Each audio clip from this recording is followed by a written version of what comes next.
हरि ओम। सच्चिदानंद रूपाय विश्वोत्पत्त्यादि Hathaway तापत्रय विनाशाय श्री कृष्णाय वयं नमः।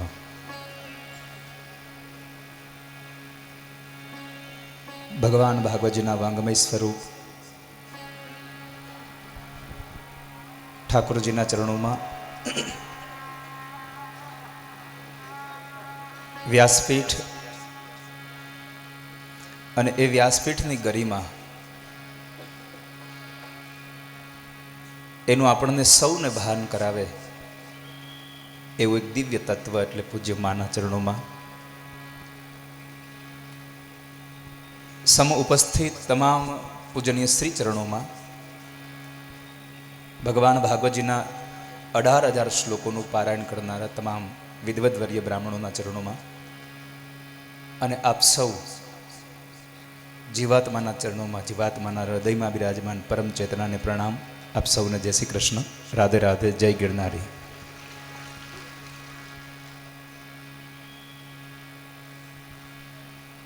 જન્માંતરે ભવેત પુણ્યમ તદા ભાગવતમ લભેત।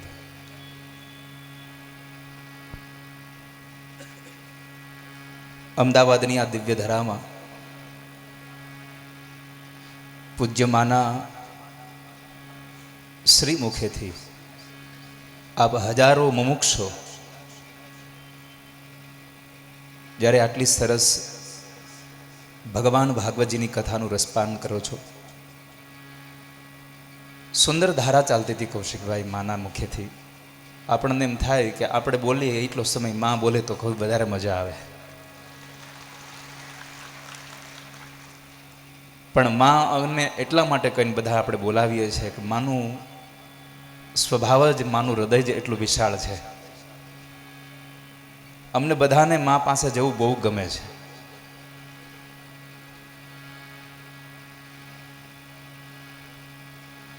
જન્મ દેનારી માં પછી જ્યારે બીજી કોઈ એવા વ્યક્તિ પાસે જઈએ અને માતૃત્વની ભાવના જાગતી હોય તો એક માં પાસે છે।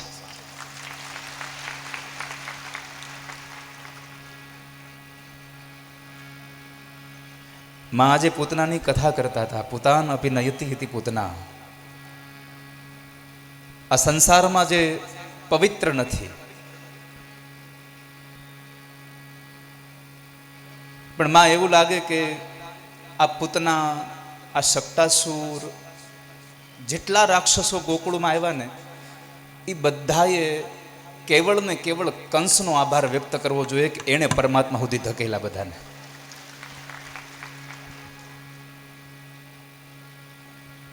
દુષ્ટ એક કંસ બન્યો, પણ લાભ કેટલાને મળ્યો?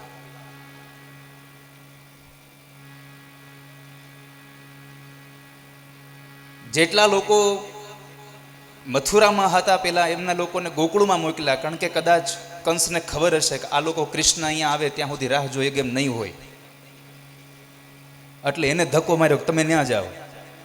અને પછી કૃષ્ણને પ્રાર્થના કરી હશે કંસે કે પ્રભુ હવે તમે અહીંયા આવો તો આ બધાનો ઉદ્ધાર થઈ જાય। એમ પ્રભુ મથુરામાં આવ્યા અને સૌને કોઈને દર્શન આપીને, કોઈને બોધપાઠ ભણાવીને, કોઈને છેક સુધીના દ્વાર સુધી પહોંચાડીને પ્રભુએ સૌને ગતિ આપી છે।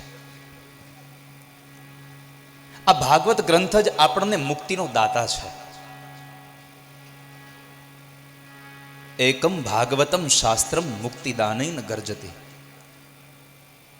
ગ્રંથો બહુ બધા જ્યારે જ્યારે સાંભળવા મળે, ગ્રંથો બહુ બધા વાંચવા મળે, પણ આટલું સચોટ ક્યાંય વાક્ય જો લખ્યું હોય તો એક ભાગવતમાં છે। ભાગવત એમ કહે છે કે તું મારા શરણે આવી જા, હું તને મુક્તિ આપી દઈશ। કેટલાય જન્મના પુણ્ય હોય ત્યારે તમને ભાગવત મળે। વાલા ભક્તજનો, ભગુભાઈને પરિવાર આ કેટલો ભાગ્યશાળી હશે કે માના મુખેથી આપણને કથા સાંભળવાનો અવસર પ્રાપ્ત કરાવે છે। અને ભગવાન સ્વયં કૃષ્ણ ઉદ્ધવને કહે છે કે ઉદ્ધવ, આ સંસારમાં કોઈ ધનનું દાન કરે, કોઈ અનાજનું દાન કરે, કોઈ વસ્ત્રનું દાન કરે, કોઈ ભૂમિનું દાન કરે, આ બધા તો મને ગમે છે, પણ મારી કથાનું દાન કરે વધારે ગમે છે મને। આ મનોરથી પરિવાર કેટલો ભાગ્યશાળી હશે. હજારો લોકોને પ્રભુની કથા અને માએ એક વાત હમણાં કરી કૌશિકભાઈ, કે ગુરુની સેવા કરવા લાગો એટલે પછી આત્મજ્ઞાન તો આપોઆપ નીકળે નહીં. આપણી સામે પ્રત્યક્ષ છે. અહીંયા આ ગુરુ કૃપાનું જ ફળ આપણે બધા ચાખી રહ્યા છીએ. પૂજ્ય બાપુની જ આ ચેતના આપણને અહીંયા આ બધું સંભળાવી રહી છે.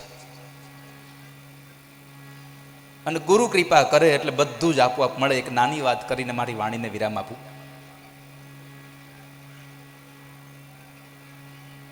ભગવાન કૃષ્ણ જ્યારે સાંદીપની ઋષિના આશ્રમમાં ભણે છે, આપણે બધા જાણ્યું છે. પણ એ પૂર્વની કથા કે સાંદીપની ઋષિ જ્યારે એના ગુરુના આશ્રમમાં ભણતા હતા, મહાપુરુષોના મુખેથી સાંભળ્યું છે કે જ્યારે સાંદીપની ઋષિ અભ્યાસ કરતા હતા, પણ એ અભ્યાસ કરતા હતા, પણ અભ્યાસની સાથે છોકરાઓ તમે સાંભળજો બરાબર હો, જ્યારે પાઠશાળામાં અભ્યાસ કરતા હતા ત્યારે ભણવામાં જેટલું ધ્યાન હોય એના કરતાં થોડુંક વિશેષ ધ્યાન ગુરુની સેવામાં આપતા હતા.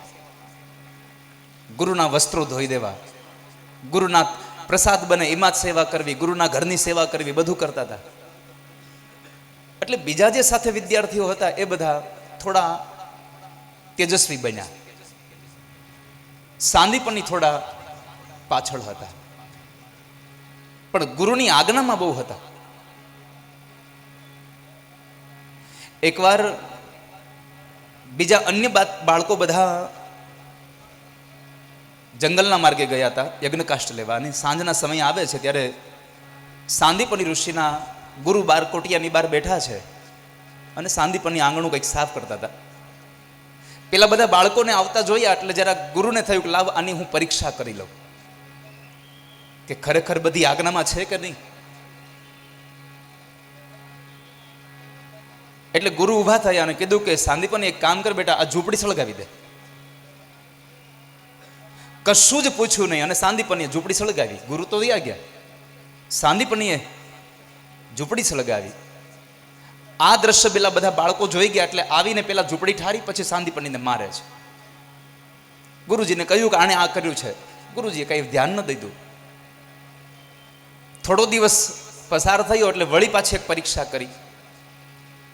સાંદીપની ઋષિએ પણ ફરિયાદ નથી કરી ગુરુને કે આ છોકરાએ તમે કહ્યું તું ને આ તોય મને માર્યો છે. ગુરુ આજ્ઞા બસ.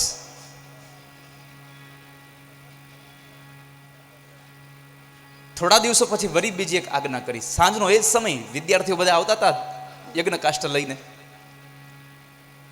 એક બાળક, ગુરુજીનું બાળક ત્યાં હતું.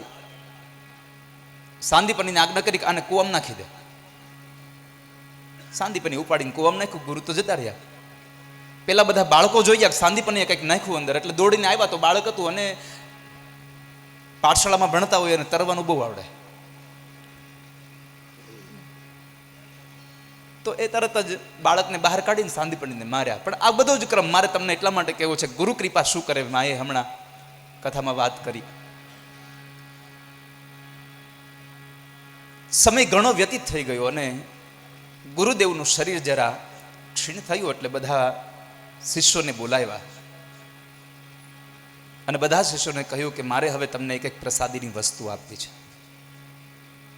બધાને પ્રસાદીની વસ્તુમાં કોઈને ગુરુજીએ પોતાના સંધ્યાનું આચમની આપી, કોઈને ત્રવાણું આપ્યું, કોઈને પંચપાત્ર આપ્યું, કોઈને આસન આપ્યું, કોઈને ગૌમુખી, કોઈને માળા આપી. બધાને દેવાઈ ગયું. એમાં સાંદીપનીને કંઈ આપ્યું નહીં.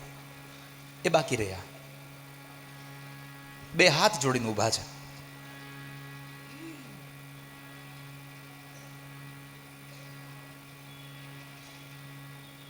ગુરુજીએ કહ્યું કે બેટા, તને દેવા માટે મારી પાસે કંઈ નથી. બધા વિદ્યાર્થીઓ સાંદીપની સામું જોઈને જરા હસે છે કે જો અમે ગુરુજીના પ્રિય હતા એટલે અમને બધું આપ્યું. પણ સાંદીપની ઋષિ એટલું બોલ્યા છે, ગુરુદેવ તમારા આશીર્વાદ છે એ જ મારા માટે બહુ છે. અને ત્યારે આંખમાંથી આંસુ નીકળ્યા ગુરુજીને અને એટલું કીધું કે તને દેવા માટે મારી પાસે કંઈ નથી. એનો અર્થ એ છે કે તને દેવું શું મારે?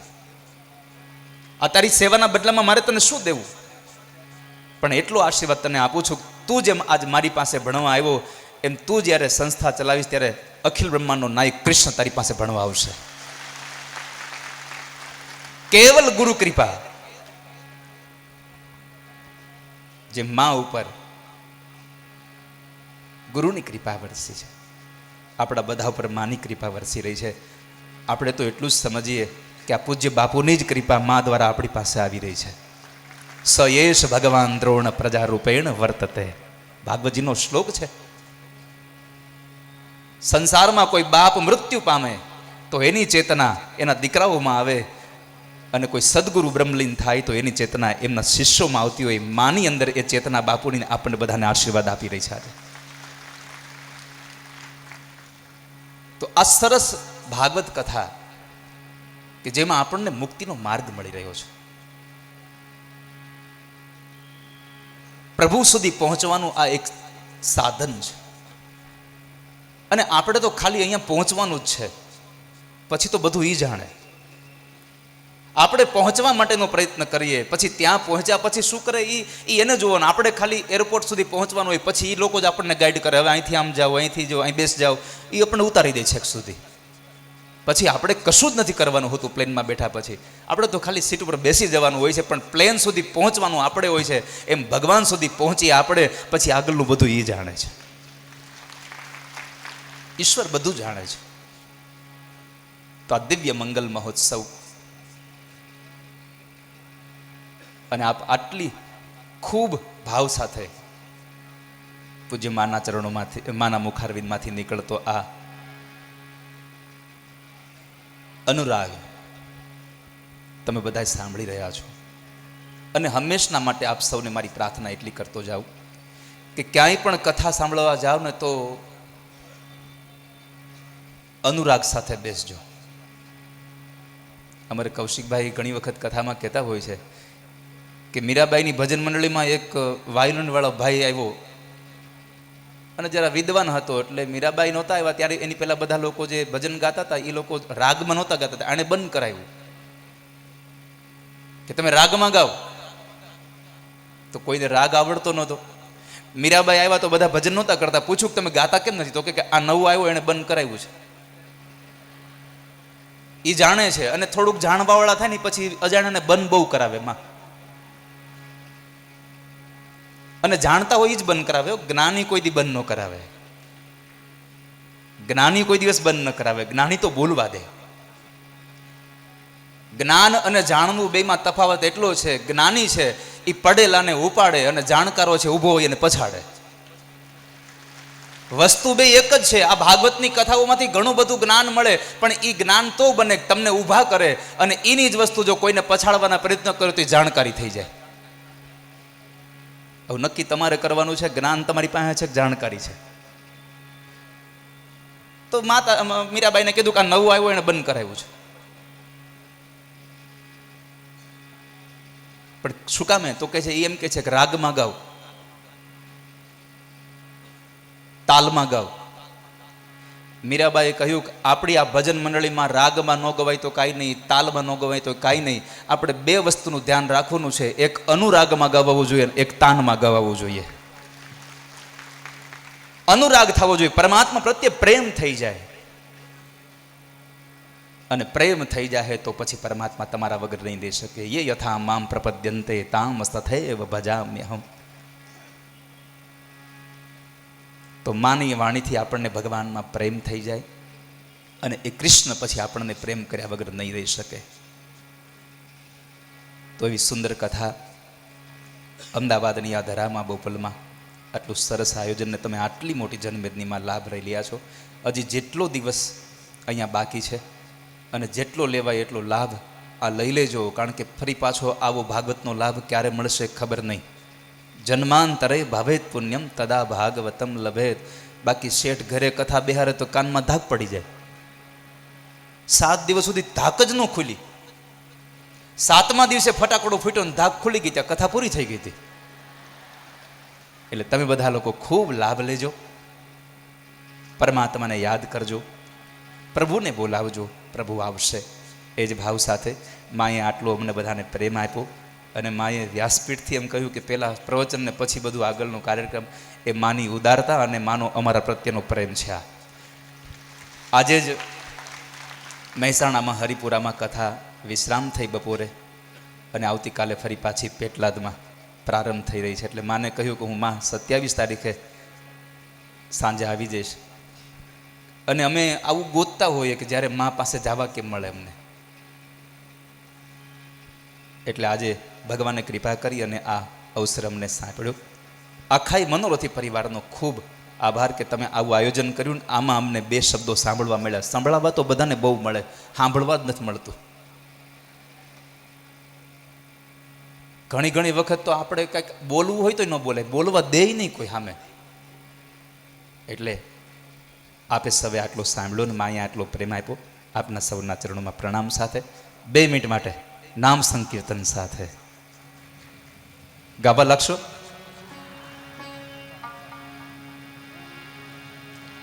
તમે મને માયા લગાડી મારા વાલા,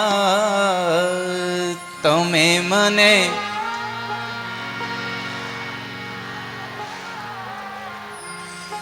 એણે મને માયા લગાડી રે,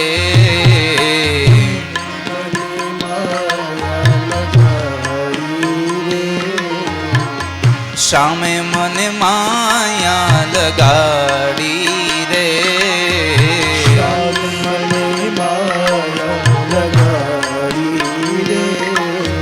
દ્વારિકાનો નાથ મારો રાજા રણ છોડ છે, એણે મને માયા લગાડી રે, દ્વારિકાનો નાથ મારા રાજા રણ છોડ છે, એણે મને માયા લગાડી રે, ગાયોનો ગોવાળ મારો રાજા રણ છોડ છે, એણે મને માયા લગાડી રે, દ્વારિકાનો નાથ મારા રાજા રણ છોડ છે, એણે મને માયા લગાડી રે, તમે મને માયા લગાડી મારા વાલા, મને માયા લગાડી મારા વાલા,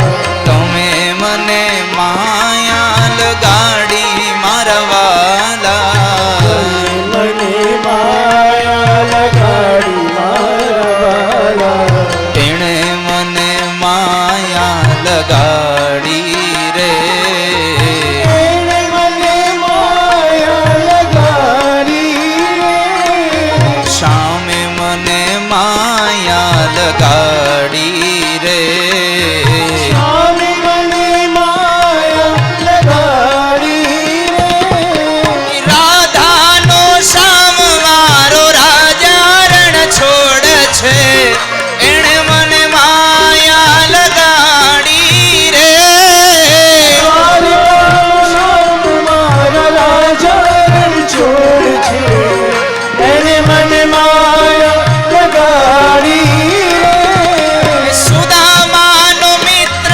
મારો દ્વારિકાનો નાથ છે, એણે મને માયા લગાડી રે, સુદામાનો મિત્ર મારો રાજા રણ છોડ છે, એણે મને માયા લગાડી રે, તમે મને માયા લગાડી રે, તમે મને માયા લગાડી રે, સામે મને માયા લગાડી રે, સ્વામી મને માયા લગાડી રે. પુનઃ માના ચરણોમાં, ઠાકોરજીના ચરણોમાં આપ સૌના હૃદયમાં બિરાજમાન પરમ ચેતનાને પ્રણામ. જય શ્રી કૃષ્ણ. રાધે રાધે.